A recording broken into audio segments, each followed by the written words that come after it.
Welcome to the High Rise Podcast, presented by Headset, the leading data and analytics company for the cannabis industry. So, Emily, you know what's even better than New York opening their first adult use cannabis retailer? No, what's I?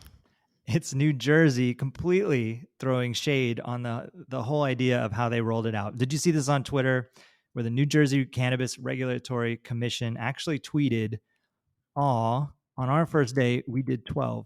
But congrats on this one. It's cute. Congratulations, NYC." Ouch. Yeah, That's awesome. it was pretty savage. And I actually did a double take when I saw the tweet because I was like, wait, is this a parody account? No, it was actually New Jersey throwing shade. And I thought it was pretty funny, but also kind of a low blow on, especially because the group that opened is like a pretty awesome story behind it, but wild.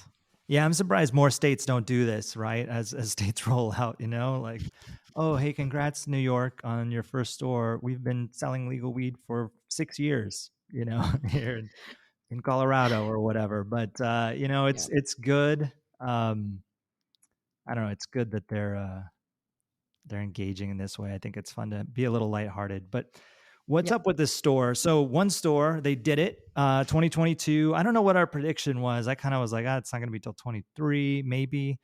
I don't even know. It took so long, but here we are, one store. And I mean, that's big, right? Yeah. I mean, it is funny that New Jersey threw shade since it took them 18 months to open what they opened, but, or even longer. Anyway, long story short, here we are. And yeah, one door open for 20 million people or something crazy. And it's like one for 20 million. Really, it's a good deal. Like, to have that license. Per capita. Yeah, exactly. Right. Wow. Yeah. And, the door opened last Thursday. And it, as you know, what grinds my gears more than the regulators thinking 420 is cute, but that was when the first sale was made. And I'm very happy. 420. Is that first sale at 420? Yeah. Wow. It's so just like, okay, I guess now you're on board with the 420 regulators, but here we are. So, it was New York Housing Works has created a company to sell cannabis, and they received the very first CAUD in New York State and opened. And it is a pretty neat story because New York Housing Works is a legendary and very well-regarded nonprofit in Manhattan. And in fact, if you look it up on one of my favorite websites, Charity Navigator, you can see it's a 4-star nonprofit organization in terms of the board of directors who run it, the use of resources, the transparency of the use of resources. And this nonprofit is really has been based in like Lower Manhattan and has been supporting those living with HIV and AIDS. And they have thrift stores, bookstores through Lower Manhattan, Upper Manhattan, and also in Brooklyn. And all of this goes to supporting individuals living with HIV and AIDS. And they're a very inclusive group.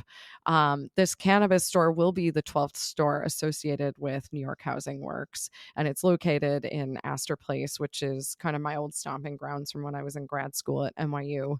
A great place for this. There's tons of foot traffic by this. There's also a great wine and spirits shop called Astor Wines, who is a friend of mine. But it's really neat. And it's one of the first of 36 recently licensed dispensaries to open.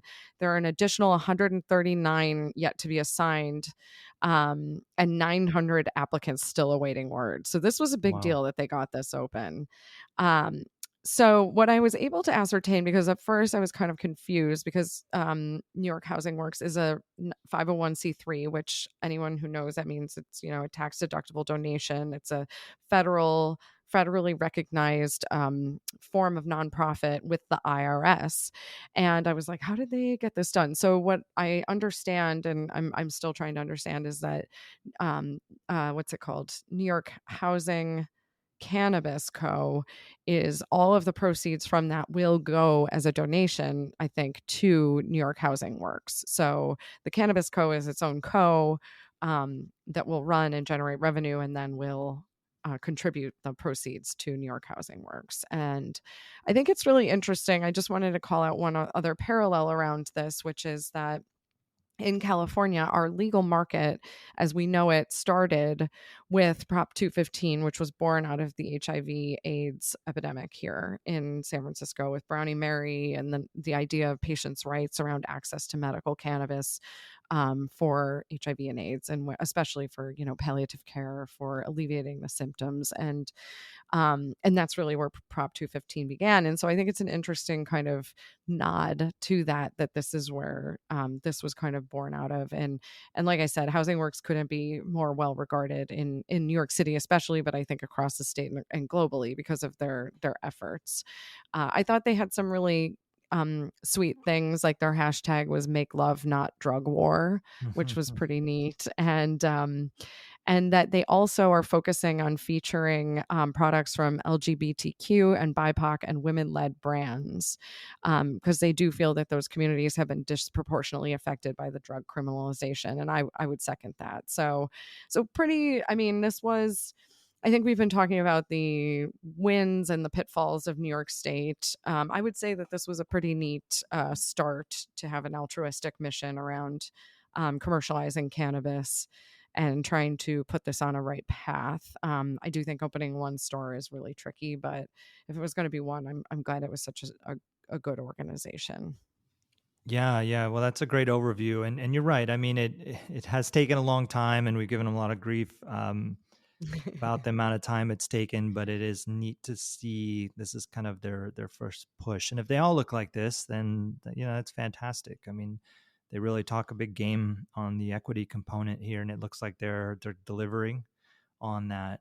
Now, hopefully, they can deal with the illicit market. I think that the state has let it run away quite a bit, and they've got some massive headwinds in front of them here related to that, right? I mean, all these brands that are out of New York showing up in New York, and it sounds like they're starting to shut these things down, which is good, because I think without that, it's going to be really hard for these operators. And as great as they are, like without the access, like one store for 20 million people, you really got to go out of your way to get there. And I know that more are coming, but certainly, access is everything. And if someone can get it somewhere else for maybe cheaper or whatever, like they just might. Even with like, I was on the website for the New York cannabis, whatever it is, control or whatever, and they have the finder. Have you seen the finder? It'll like, you can like look up, like, show me, actual stores, and then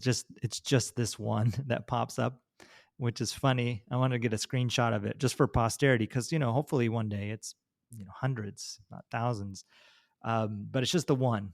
Housing Works Cannabis Co. They got a lot more to go yet, but hopefully we start seeing these roll out, and and see what the New York market can really look like, because there's plenty of people there. I took a go ahead. No, one thing that was exciting for me, because I was worried about this because of exactly what you're saying, the proliferation of these kind of like gray market vape shops that are selling cannabis and the confusion in the market. But I was so thrilled to see that there was still, on day one of New York opening with this door, there was line around the block. Like, so exciting. So exciting. And yet they had to take cash because SAFE didn't pass and we don't have anything changing there. But I think that's like what is it, Jeff Goldblum in Jurassic Park? He's like, life finds a way. I feel like cannabis always finds a way. Yeah, no, you're right. It is great that there was a line, and hopefully as these other stores open up, because it's not 12 on day one like New Jersey, maybe each one as they open up will manage to get a line, for those in the neighborhood. I certainly would head in if I was in the area. So yeah, I took a look at the website. Their menus online. We'll put a link to it here so you can kind of see what they offer, because it's always interesting. You can't go in if you're not in Manhattan, but from wherever you're at, you can take a look and see what they offer. And one of the things I was really interested in was pricing. And I looked at flower, given flowers, 40, 45% of a mature market. They did have other, they had things like edibles, which is pretty rare for like a new market to open up. And, unless you've got incumbents like New Jersey, you had the medical shops that have been there a long time, the MSOs that have been there a long time, and they had edibles. But often, when a new market opens up, it takes a minute to get those things. But it's good to see. I think it was pretty limited on the overall brands that they had available. But again, it's day one. This will change. But pricing, to give you a sense of where it's at, it's a little bit, I shouldn't say a little, it's on the high end right now. I was looking at eighths of flowers, so 3.5 grams. On the low end, what they're selling for is $40 for an eighth. The high end was $60 just on their menu as of today, January 3rd, when we're recording this. And that's pre-tax, and tax looks to be about 13%. If you add it to your cart, you can see, the tax come in. So after tax, you're looking at $45 to $67 out the door. And I pulled that against some headset data in mature markets to kind of give you a sense. And, markets like Colorado and Oregon, we've talked a bit about, pricing compression in those markets and the challenges in those markets. But Colorado, pre-tax, post-discount. So the numbers I have for New York here from their website don't include any discount. They're probably not discounting, being the only store. I really hope they're not. But our headset data in Colorado, there's a lot of discounts. Oregon, there's a lot of discounts. An eighth goes for $17 average in Colorado, and $14 average in Oregon. So much, much lower, right? And we'll get there. Supply and demand. I mean, frankly, $40 is pretty reasonable given you're the only shop, for legal shop in the whole area. They could probably charge a lot more. I looked at, average item price for flower in Illinois, still relatively limited market, and it's about $50, and that's average price. That's not for necessarily for an eighth. I mean, that includes all flower sales in that number, but still, yeah, it's pricey, right? So New York is right in line there for a brand new market. It's not so bad, right? I don't know the illicit market or this gray area, like what they charge when you walk in. I don't even know if you can get it like an eighth of flower at a bodega. It's probably just packaged goods like vape and things. I haven't seen it, but yeah, I don't know. I don't know how it compares pricing wise, but there's your benchmark. So, it'd be interesting to see how that fits from what people are used to paying in New York, and hopefully it's right in line. Yep. Yep. And I'm curious to see how this does work out to what it can generate to contribute to the Housing Works org, because the retailer, when you're a standalone retailer, that's when you really feel the burden of 280E. And while New York State, one of the things they did do well is they took away that 280E at the state level.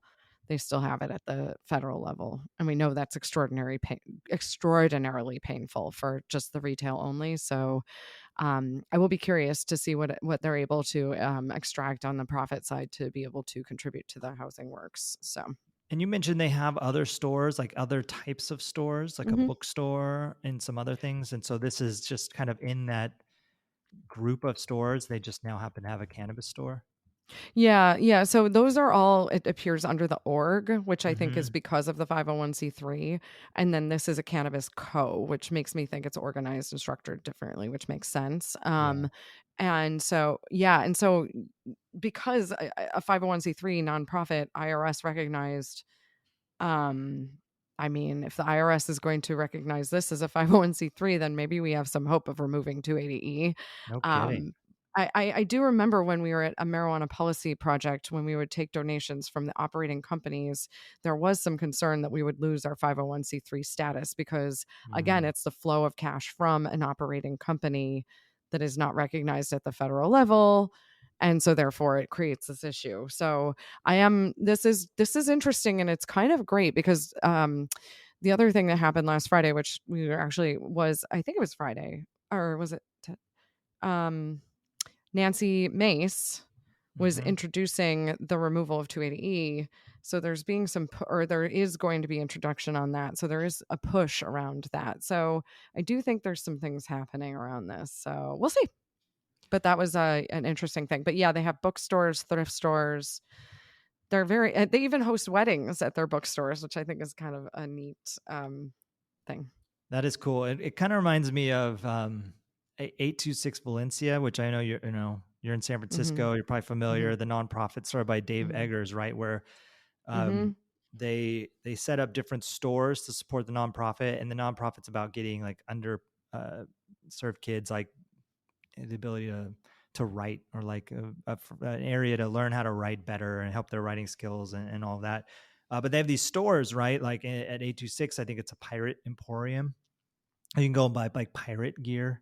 And then they have other stores, like a time traveler store, and they just sell like little kind of gimmicky things in these storefronts. So this kind of reminds me of that, but it's like even cooler. Instead of a pirate store, you got a cannabis store, right? Like how It damn is cool is pretty that, right? Yeah. So Yeah. here we go. New York's Here we go. open. And They did it. yeah, 2023. Rock and Well, a lot of rolling. other Well, it things actually technically, yeah. Keep Yeah. going. Well, yeah, no, exactly. 2023. I mean, it's only been a matter of days here, and yeah, I mean they beat the cutoff for the year, which is great. But other Okay. stuff happened too, and since we've been kind of away with the holidays and everything, I thought we'd use this opportunity to catch everybody up on some headlines here. One of them was Illinois ditching curbside pickup. Do they just hate? Ooh. Do they just hate the consumer? Like Do that'd they be hate like, the why did they give any reason for this? It expired. It I expired. think they had implemented this during COVID and it expired, but they did not renew it. And I think this is a massive detriment, especially to the medical patients. Like this was something, I had a dear family friend who had MS in New York, and for her to procure cannabis through the legal market was very painful and difficult. I mean, when you have severe MS, it is not comfortable. And so I think that they're not taking into account that there are actual medical patients who do use this for real things. And going into the store is not, it's not a matter of just being lazy. It's a matter of mobility and being able to Sure. access it. And yeah, all of these stores have accessibility and all the rest of it. But if you could stay in your car, why wouldn't you stay in your car? And especially if you're kind of immunocompromised too, you don't need to be going into places. So I don't understand it. I also don't understand it from the standpoint of a lot of these Illinois stores do have quite a bit of foot traffic. And I know like during when Ascend opened, before they went public, I mean, the fact that they could go to curbside pickup at the Collinsville store, which is a massive high volume store, that was very helpful instead of trying to physically move bodies through doors. So I don't understand it. We have it here in California. It has worked for a long time. I don't understand it. So it just feels like this is bureaucratic, just sitting on the hands and not getting ahead of something. So we'll see. Yeah. Can you imagine if like a Target took away curbside pickup? Everyone would be up in arms, right? I mean, pitchforks out. I can't pick up all my useless crap that I didn't really need. Maybe just me. Sorry. Maybe just me. Wait, do you do curbside pick? We need to have a discussion about this. Oh my Okay. God. I totally do curbside pickup, and we don't need to get into it completely here, but because of like the convenience, like it, I don't have to go to a store. I'm not like, I don't know, time wise, if I am going to somewhere like Target, which is like rare, it'll be like in my precious spare time. And I don't want to like walk around to Target. I just want to kind of get what I need to get and kind of get out of there. You know what? You're probably saving so much money because the minute I set foot in Target, I start buying crap I do not need, which is by design. Yeah. By design. I mean, that's why they have like grocery, to fresh stuff, right? You go, if you get your milk at Target, then you're walking out with a whole cart of stuff. So in that sense, it's definitely a money saver. It's like Instacart. We use that at home, and it's like a luxury, right? And we did it during the pandemic because it was, just like, okay, not going to go to stores and all of that, right? Yeah. But very much a luxury. That's But good. honestly, like at the end of the day, I think we save money by like not going to Costco, like in person. Yes. Right? Yes. So, My favorite was one time, just quick sidebar, I bought some things that I regretted and then went to return them at Target because I'm fiscally intelligent to undo you can undo bad decisions sometimes. But I was in line to return something and there was a person in front of me returning potato salad. And I was like, no, that's wow. Like, it's like Seinfeld says about buying fruit. It's a gamble. If you buy You roll the dice. salad, you just got to keep that one. Like just keep it. Was it only potato salad? Nothing else? It wasn't like, Yes. and because, oh, wow. Yeah. No. And like, all I could think was like, honey, was that sitting in your car in the sun? I mean, for God's sakes, no, that is not a returnable item. But anyway. Oh my God. Well, I wonder if they've curbside picked up that potato salad. So in other news, Connecticut is clearing records in advance of their adult use market opening in the coming days. That's This is good. And that's the Biden statement, right, about expunging records. And at the federal level, Purging yeah, granted, criminals. there's not a lot, but encouraging states to do that. And this is a great sign to see Connecticut doing it. So that's huge.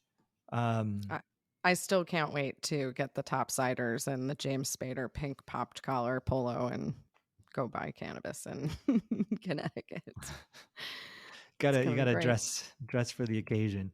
You really do. You really do. And also Kentucky. I thought this one was wild. I don't know how I didn't know this was coming, but I guess it's just, I don't know, so much going on. It's hard to stay on top of all of this. Yeah. But they basically legalized medical marijuana in Kentucky in the sense of you can't buy it there, but if you buy it elsewhere as a medical patient and you bring it into Kentucky, you're A-okay. They won't come after you. Yeah. Immaculate conception of weed in your pocket. That's right. Right. It just magically appeared. It's like, is this interstate commerce in some way? You got to go across the state to get it, but you're bringing in product from other states, which is, also weird because I feel like most states are like, you can't take the product out of our state. Maybe you can.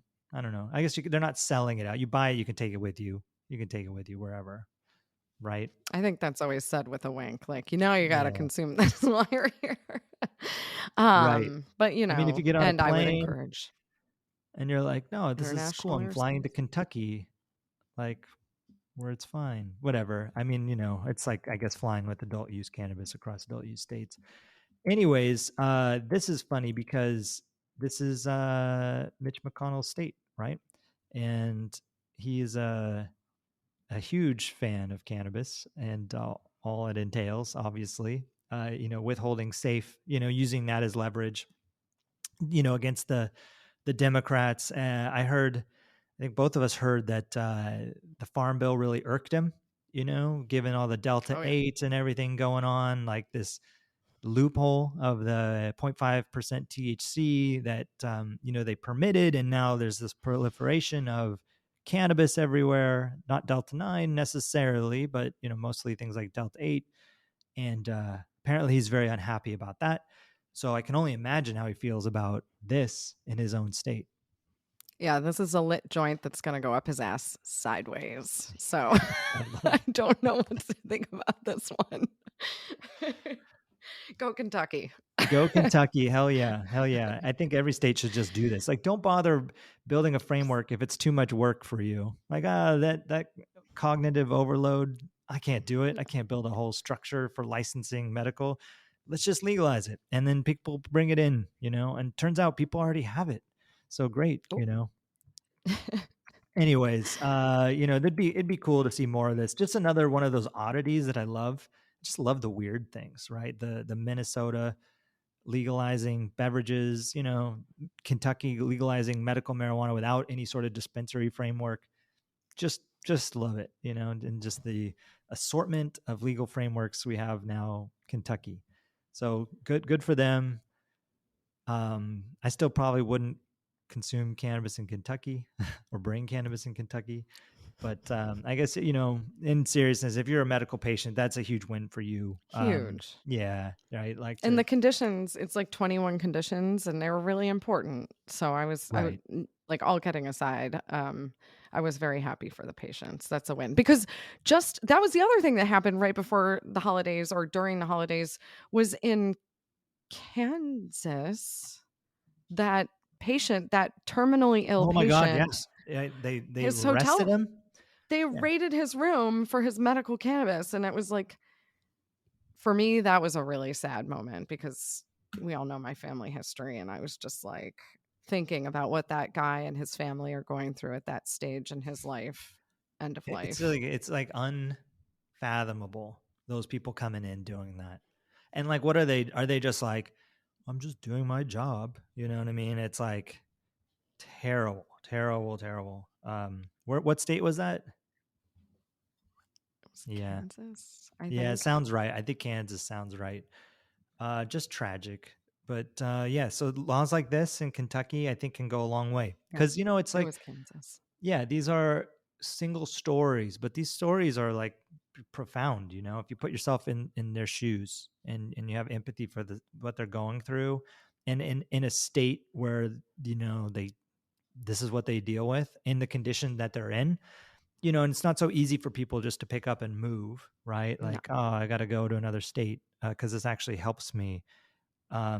So if they can do things like they can in Kentucky, it would be great, right? Just a shortcut to getting some sort of legal framework. So that's big news, exciting to see, and surprising to see. I don't know how it missed my radar, but maybe it's because there's no market for us to pull data down from. I just wasn't looking at it. But speaking of data, as we wrap up here, I wanted to wrap up on 2022 and just talk about the sales trends that we've seen here, and where we kind of landed at the end of the year. So I pulled some data. The thing we talk about, or like the whole industry will always talk about, is just the slow growth and the negative growth that happened in 2022 versus 2021. And I like a broken record here, but we have to remember that 2020 and 2021 were anomalies, were very strange years. I mean, frankly, I think we're still in strange times, right? There's still like COVID going around. It's like people are still getting sick. There's still like, people that probably prefer curbside pickup, right? For those reasons, right? So we're still kind of dealing with it. Not at the level of 2020, 21, but during those years, when you look at growth rates, it accelerated a lot of things, right? So cannabis sales spiked significantly in 2020. There was a lot of concern about, our dispensary is going to go away. Is everything going to get shut down? Just like restaurants were shut down. Yeah. It's hard to remember, but we couldn't go to a restaurant for a long Yuck. time. And so there was a huge spike, and some of those things carried through 21. And given, behaviors, given everyone was stuck inside, it wasn't until like summer of 21 things kind of started opening up. And even then it kind of shut down again. And so when you look at 2022, the kind of the first year, quote unquote, back to normal, more or less, when you compare it to those kind of sales spikes, sure, it's going to be down, right? Particularly in Mhm. like the mature markets. When you look at markets that were the emerging markets, a lot of growth still, and that growth story comes from access, comes from new stores opening up, new people coming Mhm. into the category that maybe were in the illicit market or didn't have access. Now they do. Sales are good. So when I looked at 2022 versus 21 in markets like California, California was down 7% in the headset data, top line sales numbers for the state for the year, versus 21. Now, when you compare 2022 versus just 2019, like year versus year, cannabis sales are up 83% in 2022 versus 2019. So that just shows you this like huge amount of growth that's happened between those 2 years, right? I mean, 2019 was early innings for California yet. It's like the first full year. Stores started opening in 2018. And so first full year, 2019 in California. But when you look at that 83% growth, so what California did in 2022 was $5 billion in sales. And I'm just rounding here. But just over 5 billion in sales. In 21, it was about 5.4 billion in sales. So that's where you get the decline year over year, down 7%.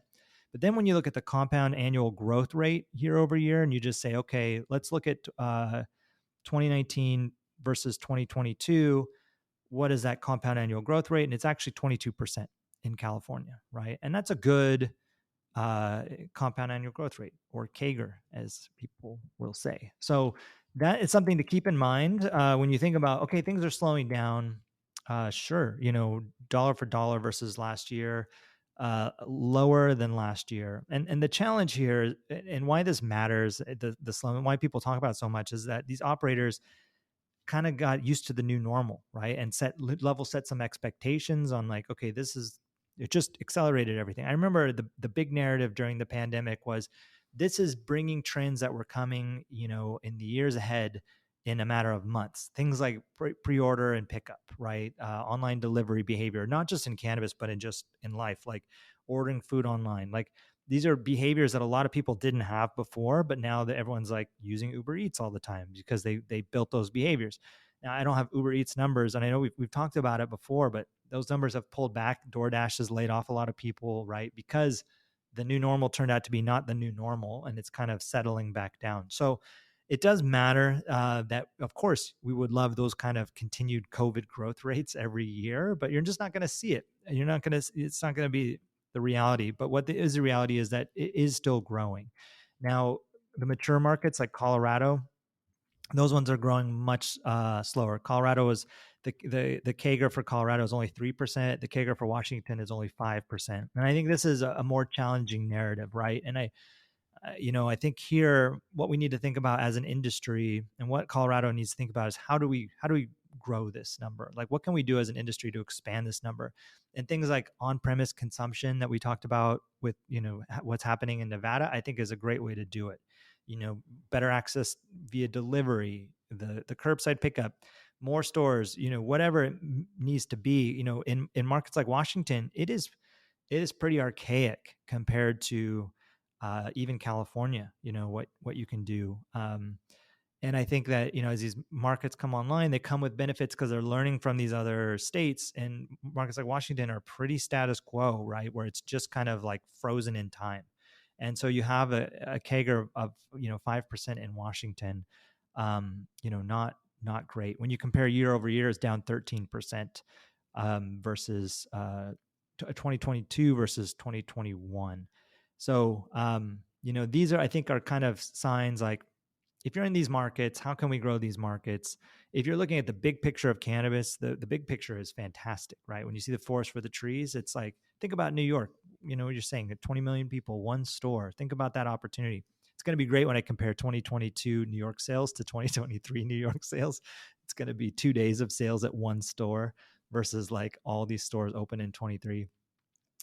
You see in that some of the data when I compared like Michigan in 2019 really wasn't a market. It was very, very small. So it's not even worth comparing to 2019, but it's still growing when you compare 2022 to 2021. Anyways, big picture looking good. I think when you zero in on some of these kind of mature markets, maybe we need to be thinking more about what can we do to spur growth here. I think that's important to think about. But in other markets, still growing. California, I think there's an obvious playbook there. Access, right? More locations opening up, more jurisdictions allowing cannabis, loosening of restrictions. I mean, this whole thing of stores being marginalized, even where in counties where it is legalized, you really have to go out of your way in California. In California, it's a big car culture. You got to drive, but I mean, you can't just, when you're going to Target to do that curbside pickup, you can't just go 2 minutes out of your way to go to the store. You got to go 15 minutes out of your way.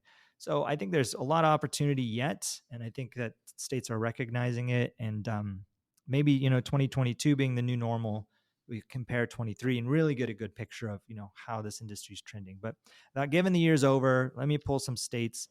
Obviously, we've got a lot more data, but a podcast is never like the best format for just reading off a bunch of numbers. But the short of it is, 2022 versus 21, sales are down, right?